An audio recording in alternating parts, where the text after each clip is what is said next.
Drik, Drishya, Viveka is part of the collected works of Sri Ramana Maharshi, translated into Tamil and with an introductory verse by Sri Bhagavan.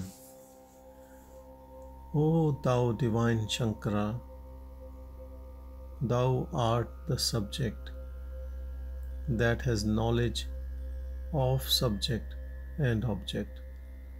Let the subject in me be destroyed as subject and object, for thus in my mind arises the light as the single Shiva. Introduction, written by Sri Bhagavan to his translation in Tamil of Sri Shankaracharya's Drik, Drishya, Viveka. Brahman is only one and non-dual, declare the Shrutis.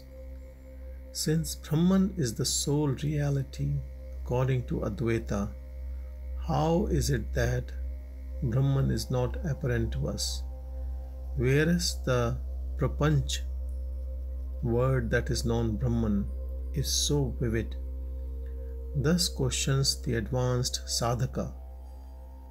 In one's own self, which is no other than Brahman, there is a mysterious power known as avidya or ignorance, which is beginningless and not separate from the self.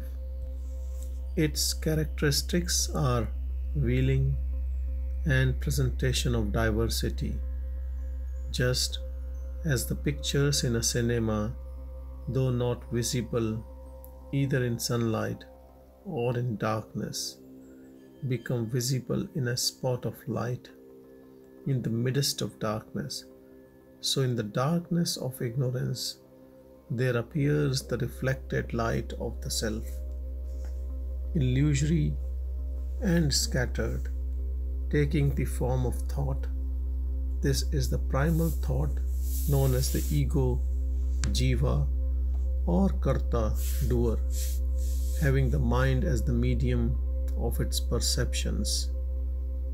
The mind has a store of latent tendencies which it projects as the object of a shadow show in the waking and dream states. This show, however, is mistaken for real by the jiva. This show, however, is mistaken for real by the jiva. The veiling aspect of the mind first hides the real nature of the self and then presents the objective world to view. Just as the waters of the ocean do not seem different from the waves, so also for the duration of objective phenomena, the self, though itself the sole being, is made to appear not different from them. Turn away from the delusion caused by latent tendencies and false notions of interior and exterior. By such constant practice of sahaja samadhi, the veiling power vanishes and the non-dual self is left over to shine forth as Brahman itself. This is the whole secret of Advaita doctrine as taught by the Master to the advanced sadhakas. Here the same teaching is contained which Sri Shankaracharya has expounded concisely without any elaboration in the following text. The text: all our perception pertains to the non-self. The immutable seer is indeed the self. All the countless scriptures proclaim only discrimination between self and non-self. The world we see, being seen by the eye, is Drishya, object. The eye which sees it is Drik, subject. But the eye being perceived by the mind is Drishya, object. And the mind which sees it is Drik, subject. The mind with its thoughts perceived by the self is Drishya, object, and the self is Drik, subject. The self cannot be Drishya, object. not being perceived by anything else. The forms perceived are various, blue and yellow, gross and subtle, tall and short, and so on. But the I that sees them remains one and the same. Similarly, the varying qualities of the eye, such as blindness, dullness, and keenness, and of the ears and other organs, are perceived by the mind singly.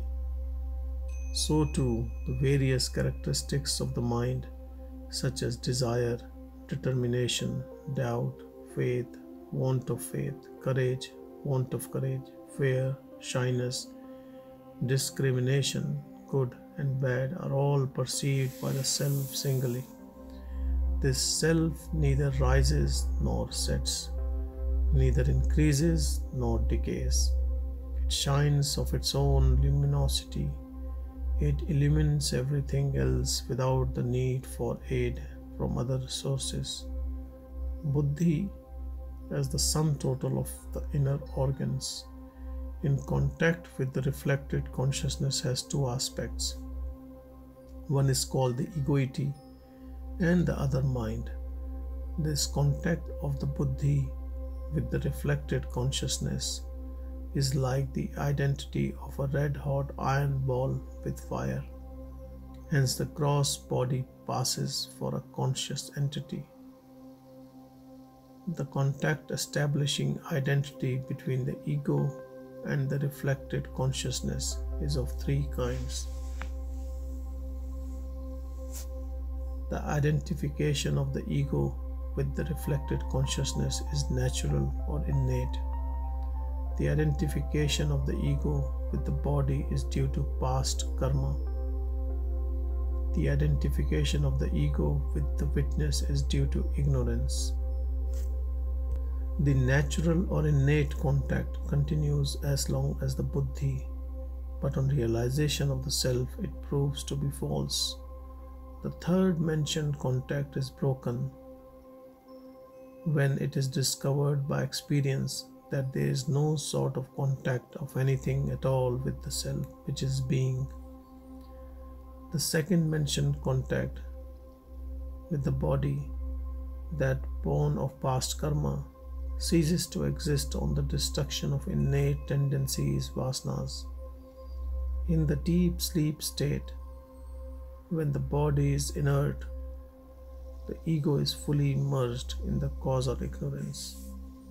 The ego is half manifest in the dream state, and it's being fully manifest in the waking state. It is the mode or modification of thought with its latent tendencies that creates the inner world of dreams in the dream state and the outer world in the waking state. The subtle body, which is the material cause of mind and ego, experiences the three states and also birth and death. Maya of the causal body has its power of projecting rajas and veiling tamas. It is the projecting power that creates everything from the subtle body to the gross universe of names and forms. These are produced in the Sat Chit Ananda, being, consciousness, bliss, like foam in the ocean. The veiling power operates in such a way that internally the distinction between subject and object cannot be perceived, and externally that between Brahman and the phenomenal world. This indeed is the cause of samsara. The individual with its reflected light of consciousness is the subtle body, existing in close proximity with the self, that is the Vyavarika, the empirical self. This individual character of the empirical self appears in the witness or sakshi, also through false superimposition. But on the extinction of the veiling power tamas, the distinction between witness and the empirical self becomes clear, and the superimposition also drops away. Similarly, Brahman shines as the phenomenal world of names and forms, only through the effect of feeling power, which conceals the distinction between them. When the feeling ends, the distinction between the two is perceived, for none of the activities of the phenomenal world exist in Brahman. Of the 5 characteristics, being, consciousness, bliss, name and form, the first 3 pertain to Brahman, and name and form to the world. The 3 aspects of being, consciousness and bliss exist equally in 5 elements of ether, air, fire, water and earth, and in devas, gods, animals, men, etc. Whereas the names and forms are different. Therefore, be indifferent to names and forms. Concentrate on being, consciousness, bliss, and constantly practice samadhi, identity with Brahman, within the heart or outside. The practice of samadhi, identity with Brahman, is of 2 kinds. Savikalp, in which the distinction between knower, knowledge, and the known is not lost, and Nirvikalp, in which the above distinction is lost. Savikalp Samadhi again is of 2 kinds, that which is associated with words, sounds, and meditation on one's own consciousness, as the witness of thought forms such as desire, which is Savikalp Samadhi, internal, associated with cognizable objects.